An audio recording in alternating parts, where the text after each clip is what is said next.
Calles que mienten. Francisco Villa. Hemos llegado al final de la segunda temporada de Calles que mienten. Creo que a veces me posesiono de mi papel, pues ahora siento que tengo que desarrollar este último capítulo en medio de una ráfaga de balas, por lo que, si me han de matar mañana, que me maten de una vez. Bueno, no pude evitar acordarme de la revolucionaria Valentina. En fin. En este último capítulo habré de darle todo el crédito a doña Celia Herrera Enríquez, quien siendo una niña de apenas 10 años, vivió en carne propia en Parral, Chihuahua, una revolución, la cual ya no tenía sentido alguno de existir cuando Díaz, Madero y Huerta ya habían desaparecido de la escena. Solo quedaban técnicamente dos adversarios: el que deseaba llevar institucionalmente y relativamente a buen puerto esta guerra fratricida, como era Venustiano Carranza, y otro que no podía permitirse el lujo de que terminara la gran oportunidad de acrecentar su botín, y por lo mismo siguió robando y matando sin sentido, como fue el Centauro del Norte. Debo detenerme a precisar que un centauro es un ser mitológico, salvaje, sin leyes y esclavo de las pasiones animales.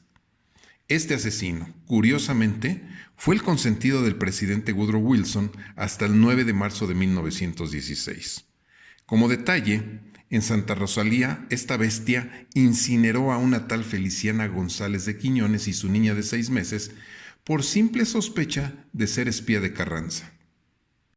Ahora bien, Celia Herrera Enríquez fue autora de un libro revelador y sobrecogedor llamado Francisco Villa ante la historia, el cual editó por primera vez en 1939 y mismo que cualquier historiador decente debiese tener en su biblioteca como el primer documento a consultar antes que creerle a Martín Luis Guzmán o a Friedrich Katz, quien este último es la decoración de la página principal del Instituto Nacional de Estudios Históricos de las Revoluciones Mexicanas.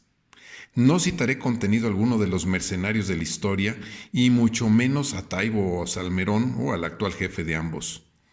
Estos tres son cómplices póstumos de crímenes de lesa patria, como preclaramente describió la autora al bandido y asesino esquizofrénico de nombre Doroteo Arango, nacido, dizque, en San Juan del Río, en el estado de Durango, pero más bien en un rancho apartado llamado El Pajarito, muy lejos del susodicho pueblo.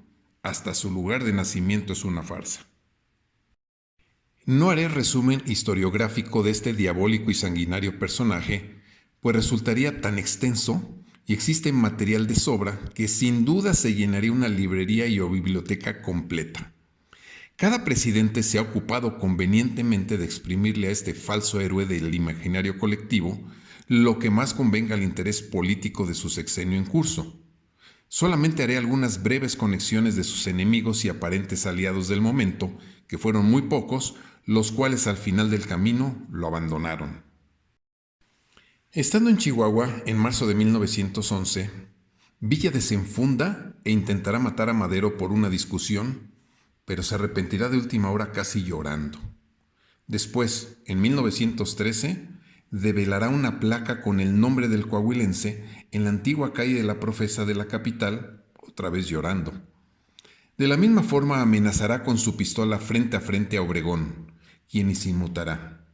Villa es nadie si no fuera por Felipe Ángeles, quien también está protegido por la historia oficial. Pudo haber salvado a Madero con sus 3,000 hombres frente a la emboscada de Huerta en la decena trágica, pero no lo hizo. Villa era un pésimo militar, pero tuvo un talento indiscutible de cómo atraer cantidades inimaginables de gente a su alrededor, siempre bajo la figura del bandido social. Fue quien ejecutó sin piedad la venganza del pobre contra el rico. Expropiaría sin pagar y a su antojo haciendas y tierras para repartirlas a discreción. Imprimió papel moneda sin más valor que su imagen. Repartió maíz, prometió sueños, pero no dudó en matar como auténtico carnicero a quien le producía la mínima desconfianza. Fue profundamente vengativo hasta con sus más cercanos. Rompió con Pascual Orozco, se alió con Maytorena, gobernador de Sonora, aliado de Abraham González en Chihuahua, rompe con su jefe Maclovio Herrera, quien es tío de doña Celia, y aquí es donde todo cobra sentido. La información de la autora es de primera mano y es una invitación a que usted que me lee o me escucha adquiera este libro antes que alguno de los míos para que saque sus propias conclusiones. Algo muy interesante es la selección de cartas que le habrían enviado diferentes personalidades a doña Celia, las cuales quedaron insertas al inicio de su libro, como dos de ellas enviadas por José Vasconcelos entre 1939 y 1940, donde en la primera describe lo siguiente: pertenece la señorita Celia Herrera a una familia que dio a la revolución bravos, honestos combatientes. Muchos familiares de la señorita Herrera padecieron a manos de Francisco Villa, pero no es un libro una represalia póstuma, sino un testimonio documentado, una relación con datos de primera mano sobre los antecedentes y hazañas del famoso criminal. A Villa, o sea Doroteo Arango, lo han glorificado no pocos literatos que padecen complejo de complicidad moral con el criminal. La señorita Herrera nos presenta la verdad sin pasión, pero terrible. Es consolador que a falta de verdaderos héroes, nuestra revolución siga produciendo escritores como la señorita Herrera que practican el heroísmo fecundo de la verdad. De la segunda carta de Vasconcelos extraigo el párrafo más descriptivo donde a la letra dice: y es digno de encomio esta contribución suya para disipar leyendas que hacen daño al pueblo cuando no son dignas de ellas, los personajes falsamente endiosados. Salvador Novo, entre otras líneas, le escribió en 1940 lo siguiente: los escritores mexicanos han evadido el comentario de este libro admirable, lleno de pasión y de realismo, porque, sin duda, la revolución está contenta y no tiene mayor empeño en depurarse. Hay un personaje poco conocido que le mandó una carta fechada el 12 de agosto de 1964, de nombre Bernabé Jurado Ángel, donde describe cómo fue testigo de niño en la forma que su padre, don Miguel Jurado, fue apresado por Villa, obligado a pagar por su libertad y presionado a ceder los derechos de su famosa hacienda de Canutillo, en aquel entonces de su propiedad. Después de pagar la cantidad de dinero exigida, fue llevado a otra hacienda y fusilado a la vista del niño Bernabé. Las últimas palabras que le dijo su padre fue: solo Dios me puede arrebatar la tierra y privarme de la vida.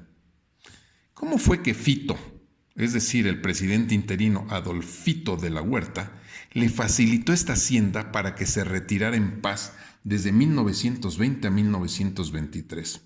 Sigo investigando. Doña Celia nos describe con toda exactitud la forma en que murió esa bestia, mitad humano y mitad animal, es decir, el centauro, y nos dice que fue de forma natural, o sea, con 150 balazos que lo triangularon el 20 de julio de 1923, saliendo de Parral rumbo a Canutillo. Contaba una señora de nombre Chole Pastrano que un día al llegar a dicha hacienda, Villa salió a recibirla a ella y a otros, teniendo que escuchar las idioteces que presumía diciendo lo siguiente: soy muy fuerte, por eso creo que mi tata Diosito me va a dar 110 años de vida. Yo soy muy fuerte, yo con la mano derecha he levantado 100,000 ceceras humanas, y no cuento las que he levantado con la izquierda. Una buena cantidad de las violentas escenas que conocemos de la Revolución fueron filmadas bajo un contrato con la Mutual Films Corporation, la cual no podría haber operado sin el visto bueno del presidente Wilson. La película llamada La vida del general Villa es una combinación de escenas preparadas con otras reales, por lo que difícilmente se puede saber qué es verdad o mentira. Raoul Walsh, el director, escribió en su autobiografía la forma en que los campesinos golpeaban con piedras los dientes de los cadáveres para obtener los empastes de oro, al final que los pelotones de fusilamiento hacían su chamba. Escenas que afirma fueron capturadas en la película haciendo vomitar a los proyeccionistas en la sala de cine en Los Ángeles. Mucho material filmográfico está extraviado. Hay un capítulo que escribe el doctor, periodista y escritor Luis Lara y Pardo, donde claramente rescata una declaración de Wilson, donde señala que el único hombre que podrá ser presidente de México, muy por encima de los demás, por su fuerza personal y su capacidad, por su magnetismo para mandar, su maestría en el mando y su agilidad para ejecutar, es Francisco Villa.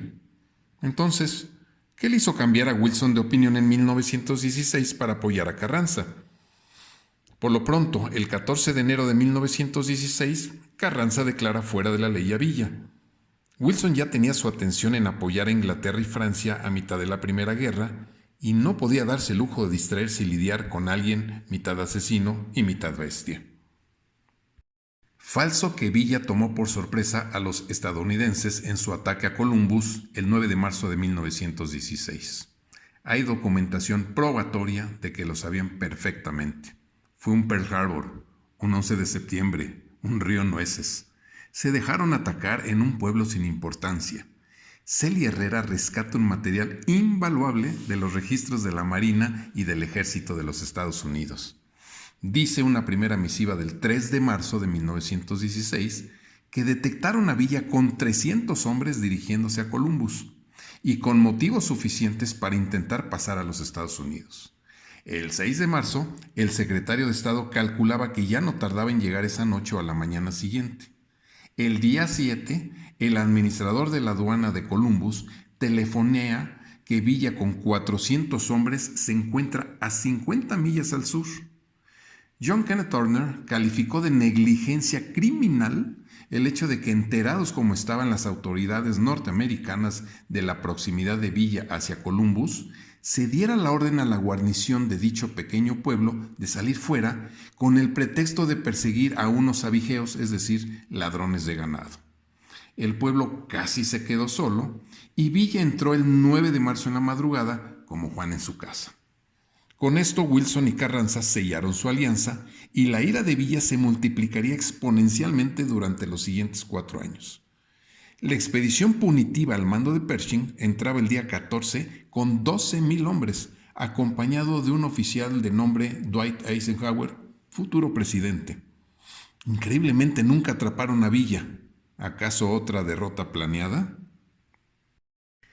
El 21 de abril de 1919, Villa montaba por la avenida Independencia de la ciudad de Parral, tierra de doña Celia, y conducía atados de manos a sus tíos Melchor y Seferino Herrera, así como a su abuelo José de la Luz Herrera Santiesteban, de 71 años. A 1 metro de distancia, a quemarropa y con su propia pistola, los asesinó a los 3. Cobraba venganza con familiares inocentes de que Maclovio Herrera, el otro tío muerto desde 1915, se hubiera unido a Carranza. Las viudas tuvieron que pedirle permiso a Felipe Ángeles para darle sepultura, quien respondió secamente: vayan, sepúltelos, hágalo. Cientos de calles, avenidas, colonias, etc., tienen actualmente el nombre del mitad caballo y mitad humano, o mejor dicho, del mitad asesino y mitad bestia, del tal centauro Doroteo Arango, quien le robó el nombre a su jefe ladrón de ganado. Peor aún, la avenida División del Norte y la principal estatua ecuestre de este personaje están en una delegación históricamente panista, culta y pensante. Es tiempo que sus habitantes reaccionen o sigan acompañados por los siglos de los siglos de este aborto histórico, quien ciertamente llenó en su momento algo que toda sociedad necesita más que el pan y el agua, y es una identidad, la cual tomará del primero que le ofrezca llenar ese vacío existencial. Villa lo sabía, y se le impuso con lujo de violencia a un pueblo esencialmente bueno y solidario que nunca supo cómo pudo caer tan bajo. Si entre los humos del tabaco y el mareo del alcohol, cualquiera es capaz de afirmar aquello de que, si me han de matar mañana, que me maten de una vez, es porque en pleno año 2024 se sigue alimentando desde Palacio la idea de abrazar al dueño de la carabina 30-30 para que éste siga balaceando a diestra y siniestra al grito de ¡Viva Villa! O al grito de ¡Es un honor estar con! con el que sea que ocupe la endiablada silla de palacio, la cual Zapata ya había identificado. Basta de disfrazar y poner a desfilar cobardemente a los niños de primaria y secundaria con sus carrilleras y riflecitos de madera cada 20 de noviembre, convirtiéndolos en potenciales bestias que hoy ya son parte del crimen organizado. México necesita recobrar su honor y su verdadera identidad histórica. Espero que usted, que me sigue en mis escritos y videos, sea de los que ya no permiten que el nombre de una calle le mienta sin que usted se dé cuenta. Cierro esta saga de calles que mienten, proponiendo con elemental justicia que cuanta avenida, calle o callejón que todavía conserve el nombre de la bestia, lo sustituya usted en su mente por el de Celia Herrera Enríquez.